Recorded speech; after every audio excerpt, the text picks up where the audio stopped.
Daryl Hall and John Oates, and we're having a heck of a time. John, I read something that you told a newspaper interviewer not too long ago, a couple of months ago. You essentially, you took a pretty good swipe at the music biz, saying that it wasn't a place for creative people and that you thought it had lost its way. And I was going to play devil's advocate and say, now, the internet is changing the business. Do you see it changing it for the better or not? Well, we're operating independently. We have our own label. We put out our records when we want, how we want.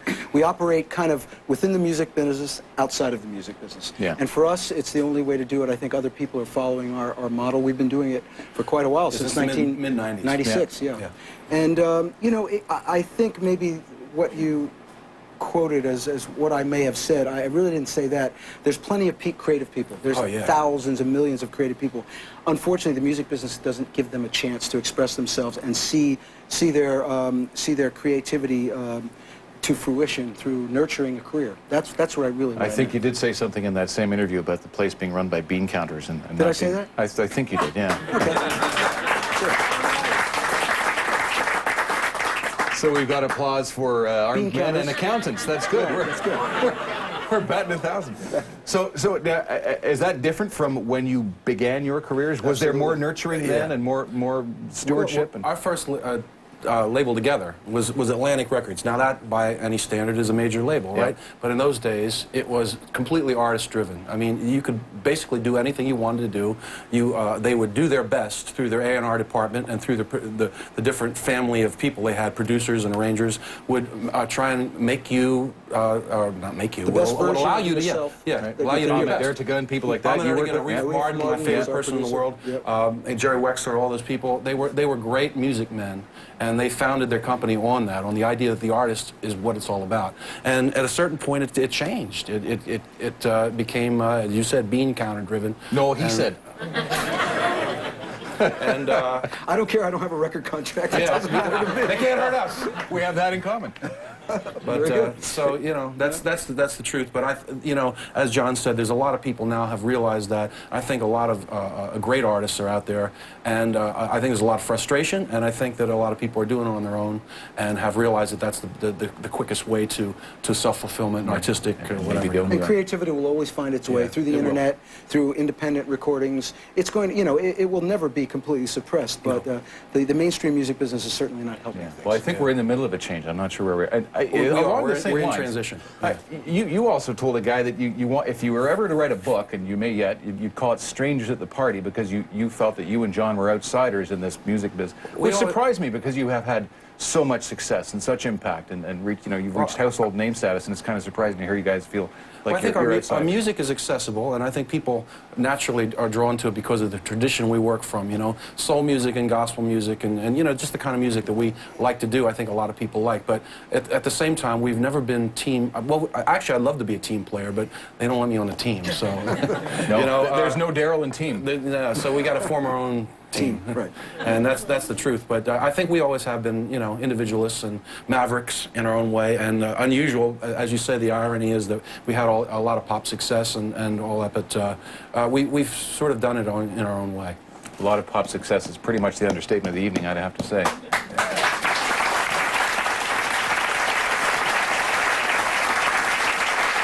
That's almost Canadian of you.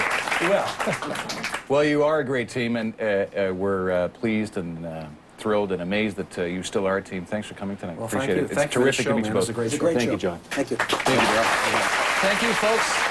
More music from Daryl Hall and John Oates to wrap it up. Thanks, guys.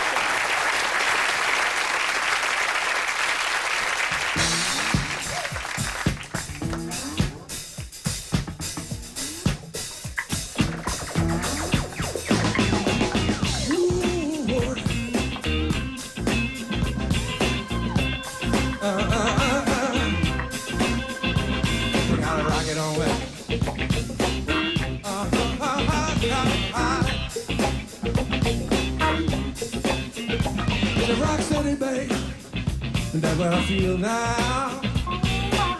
Let's call this song exactly what it is. Just move your hip when they're feeling from side to side. Sit yourself down in your car and take a ride. Now while you're moving, rock steady, baby. is. It's a funky and low down feel. Move your hip from left to right. What it is I might be doing. This funky night, all night, you gotta float it. Hey, you gotta get inside. And gotta rock it on it. You got the rock steady, baby. You got the rock steady, baby. Woo, woo, woo, woo, woo, woo, woo. Oh, yeah. Just whip your head from the pendulum side to side. Sit yourself down in your car and take a ride. And while you move around, say what? Rock steady, baby. Y'all got the rock. Well, let's call this song exactly what it is. It's a funky and long down feel. Move your hip from left to right. What it is I might be doing. This funky dance all night. You got the forward. You got the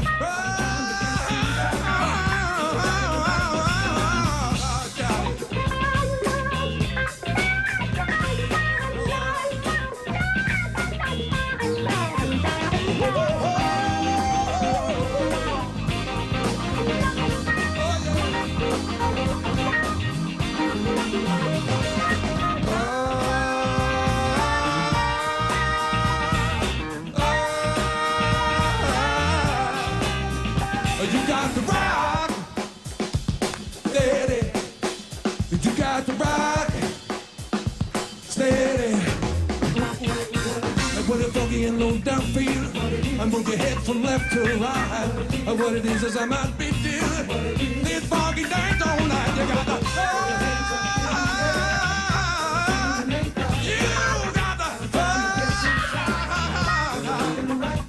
you got to move it on. You got to walk on. You got to get inside. You got to move it on. You got to rock. You got to rock. Oh, yeah. You got to rock.